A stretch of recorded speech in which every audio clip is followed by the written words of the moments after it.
Welcome to my channel. मेरा नाम है हसन नवाज़। न्यूक्लियर फिज़िक्स को हम लेके चल रहे थे क्लास 12। तो आज का हमारा टॉपिक है basically explain the term mass defect and binding energy. Very important topic है। मैस डिफेक्ट क्या होता है और बाइंडिंग एनर्जी क्या होती है, बेसिकली इसी को लेके चलेंगे। कंसेप्ट आपके क्लियर होंगे तो मेरे साथ रहिएगा। चैनल पर नहीं है तो चैनल को सब्सक्राइब कर लें। वेरी ईजी नोट्स हैं ये। Mass defect, let's start. Mass of a molecule is always less than the total mass of all the proton and neutrons. अब किसी भी न्यूक्लियस का जो मैस होता है वो बेसिकली हमेशा कम होता है, लेस देन होता है, अगर हम उस न्यूक्लियस के अंदर प्रोटॉन और न्यूट्रॉन को अलग अलग तोल लें, अलग अलग उसका मैस का वज़न करें, तो बेसिकली हमारे न्यूक्लियस का मैस कम होगा, क्योंकि न्यूक्लियस बनता ही प्रोटॉन और न्यूट्रॉन के मिलने से। अगर उनको अलग अलग मेजर करें तो बेसिकली उनका वज़न करें तो मैस ज़्यादा होता है। अगर न्यूक्लियस की फॉर्म में वज़न करें तो बेसिकली मैस उसका कम होता है। तो यही बेसिकली यहाँ पे बात हुई है कि हमेशा न्यूक्लियस का मैस, टोटल मैस जो होता है वो हमेशा लेस देन होता है the total mass of the proton and neutron से। इन दिस न्यूक्लियस के अंदर होता क्या है, बेसिकली मिसिंग जो मैस होता है, बेसिकली न्यूक्लियस के अंदर जो मैस की कमी होती है, मिसिंग मैस होता है, उसको हम नाम देते हैं बेसिकली मैस डिफेक्ट। उसको डेल एम से रिप्रेजेंट करते हैं और उसको बेसिकली यहाँ पे मैथमेटिकली लिखेंगे del M is equal to Z M P. यहाँ पे जेड एटॉमिक नंबर है, चार्ज नंबर है, M mass of proton plus A minus Z, यहाँ पे न्यूट्रॉन आ जाएगा, बेसिकली न्यूट्रॉन का mass N M N minus mass of the nucleus. Basically हम टोटल मैस जो है अलग अलग, जो हमारे पास प्रोटॉन का और न्यूट्रॉन का जो मैस अलग अलग है, उस टोटल वज़न में से हम न्यूक्लियस का मैस माइनस करेंगे तो हमारे पास बेसिकली हमारे पास कुछ ना कुछ जो मैस आएगा वो बेसिकली डेल एम आएगा। ठीक है, जो चेंज इन मैस आएगा, हमेशा टोटल में से ज़्यादा में से कम निकालते हैं ना, तो इसको याद रखिएगा। जेड यहाँ पे टोटल हमारे पास नंबर ऑफ द प्रोटॉन है, क्योंकि इसको चार्ज नंबर भी कहते हैं एंड द एटॉमिक नंबर भी कहते हैं इन द न्यूक्लियस। और जेड एम पी बेसिकली यहाँ पे total mass of the all the proton है, और एम पी यहाँ पे बेसिकली क्या है हमारे पास mass of the proton. A minus Z is the total number of the neutron, जैसा कि मैंने आपको बताया। एम एन यहाँ पे मैथ ऑफ द न्यूट्रॉन है, और A minus Z N M N जो basically total mass of the neutron है। ये तो थी इस इक्वेशन से रिलेटेड वेरी इंपॉर्टेंट ये इक्वेशन है। इस इक्वेशन से हम बेसिकली जो मैस के अंदर चेंज है, जो डिफेक्ट है, मैस डिफेक्ट है, उसको हम इस इक्वेशन की हेल्प से फाइंड आउट कर सकते हैं। अब यहाँ पे हमें पता है कि न्यूक्लियस का एक्सपेरिमेंटल मैस जो होता है वो इंटायर, हम न्यूक्लियस का जो बेसिकली टोटल हमारा मैस जो होता है basically mess of the nucleus, experimental mess of the entire nucleus, क्योंकि हमें पता है कि सारा का सारा जो मैस होता है वो न्यूक्लियस का होता है। एक्सपेरिमेंटली ये चीज़ देखी गई है। The missing mess of the converted into the energy, basically ये चीज़ देखी गई है, जो मिसिंग मैस है डेल एम है, जो बेसिकली वो मैस जो है बेसिकली एनर्जी में कन्वर्ट हो गया in the formation of the nucleus. वो बेसिकली जो अलग अलग हम प्रोटॉन न्यूट्रॉन का हम वजन करते हैं तो बेसिकली उनका मैस ज़्यादा होता है। जब न्यूक्लियस बनता है तो मैस कम क्यों हो गया, बेसिकली यहाँ पे ये बात कर रहा है कि बेसिकली वो जो अलग अलग उसका वजन कर रहे हैं मैस ज़्यादा है। जब वो न्यूक्लियस बनते हैं, जो प्रोटॉन और न्यूट्रॉन मिलकर न्यूक्लियस बनाते हैं, बेसिकली वो बाकी जो एनर्जी है, बेसिकली जो मिसिंग मैस है वो एनर्जी में कन्वर्ट हो जाता है। वो एनर्जी बेसिकली यूज़ हो जाती है न्यूक्लियस बनाने में। ठीक है, this energy is found in the form from the Einstein mass energy equation. इस जो मिसिंग एनर्जी है बेसिकली इसी को हम फाइंड कर सकते हैं Einstein famous equation mass energy relation से। नेक्स्ट डिस्कस करते हैं। ये Einstein equation is equal to del M C square and this is called the binding energy of the nucleus.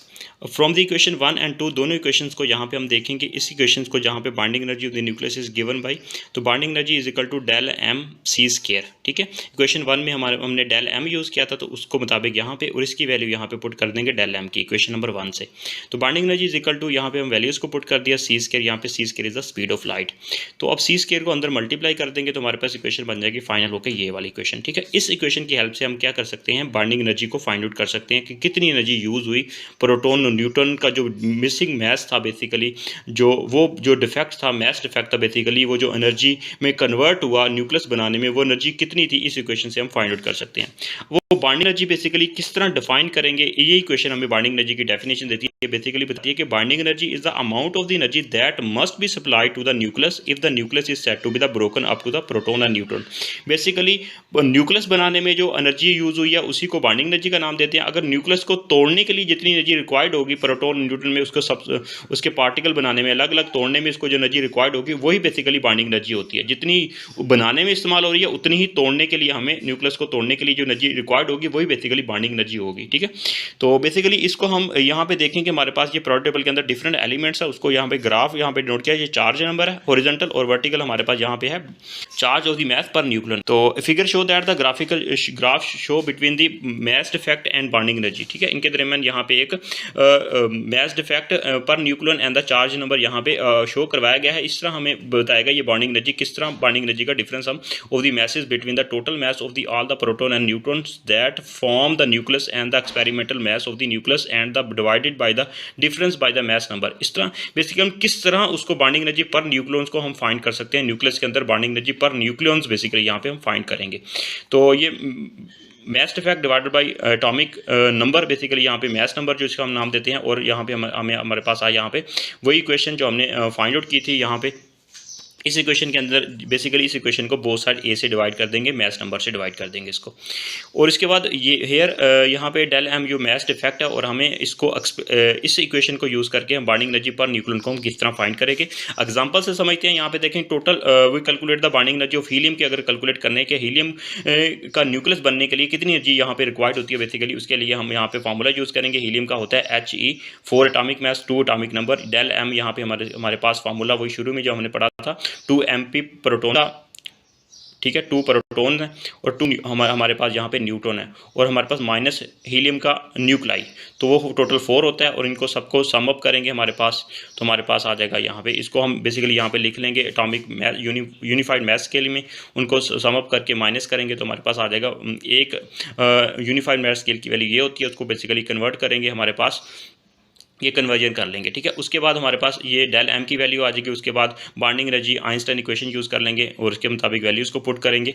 तो हमारे पास वैल्यूज़ को यहाँ पे जब जैसे हम यहाँ पे वैल्यूज़ को पुट करेंगे तो हमारे पास इसको इलेक्ट्रॉन में इसको कन्वर्ट कर लेंगे, तो हमारे पास आ जाएगा 28.2 mega electron volt energy required होगी हीलियम का न्यूक्लियस बनाने के लिए। तो ये बहुत सिंपल एग्जांपल है, यहाँ पे वही फार्मूला यूज़ किया गया जो हमने पहले डिराइव किया। तो यहाँ पे देखें कि फिगर जो है वो show the graph between the bonding energy per nucleon and the mass number of different elements. जो हमने यहाँ पे कहा कि फिगर के अंदर हमने यहाँ पे देखा कि इस फिगर के अंदर यहाँ पे देखें कि हमारे पास जो है ये bonding energy per nucleon mega electron volt में, और यहाँ पे हमारे पास है न्यूक्लियन नंबर या एटॉमिक मास नंबर यहाँ पे है। ठीक है, ये हमें यहाँ पे बताता है कि graph between the bonding energy per nucleon and the mass number of the different elements है। ठीक है, this graph show that the bonding energy per nucleon increase होती है। वेरी वेरी इंपॉर्टेंट ये बात है, ये बहुत फेमस MCQs है। Bonding energy per nucleon increase with the mass number, जैसे जैसे मास नंबर इंक्रीज होता है बॉन्डिंग एनर्जी इंक्रीज होती है till it reach a maximum value. ठीक है, एक मैक्सिमम वैल्यू तक वो bonding energy per nucleon increase होती है। ठीक है, वो वैल्यू किसके लिए है, वो 8.8 mega electron volt basically iron के लिए है एट द मास नंबर 238। यहाँ पे देखें कि यहाँ पे बॉन्डिंग एनर्जी पहले ऐसा ऐसा इंक्रीज हो रही है। ठीक है, इंक्रीज हो रही है, जैसे ये वाला पॉइंट आता है यहाँ पे आयरन के लिए बात आती है 8.8 मेगा इलेक्ट्रॉन वोल्ट आयरन का एटॉमिक नंबर होता है, बेसिकली हमारे पास एटॉमिक मास होता है ये यहाँ पे 8.8 मेगा इलेक्ट्रॉन तक इंक्रीज होती है, उसके बाद फिर डिक्रीज होने लग जाती है। मतलब कि हम कह सकते हैं यहाँ पे bonding energy per nucleon is maximum होती है आयरन के लिए, आयरन के लिए मैक्सिमम होती है। यहाँ पे देखें आयरन के लिए, उसके बाद फिर ये डिक्रीज हो रहा है ग्राफ, ये हमें बताता है कि बॉन्डिंग एनर्जी पहले इंक्रीज होती है उसके बाद फिर डिक्रीज हो जाती है। ठीक है, तो ये तो था very important topic. All the best. ये हमारी आज बेसिकली हमारा लेक्चर जो था वो हमारा था, हमने explain the term mass defect and bonding energy. Very very important topic है, इसको मॉडर्न फिजिक्स का टॉपिक है, इसको अच्छे से देखिएगा। लॉन्ग क्वेश्चंस के तौर पे पूछा जाता है, यहाँ से अक्सर MCQs वगैरह बनते हैं। तो नेक्स्ट हम इंशाल्लाह लेके चलेंगे, हमारा टॉपिक होगा what do you mean by the radioactivity, what are the 3 types of radiations. Very famous topic है ये भी। तो ये मेरे बहुत simple and easy handwritten notes हैं, इनको आप फॉलो कीजिएगा, आपके एग्जाम के पूरे मार्क्स बनेंगे, और इस तरह आपके साथ साथ जो टेस्टों में MCQs वगैरह बनते हैं वो भी आपके यहाँ पे साथ साथ क्लियर होते जाएंगे।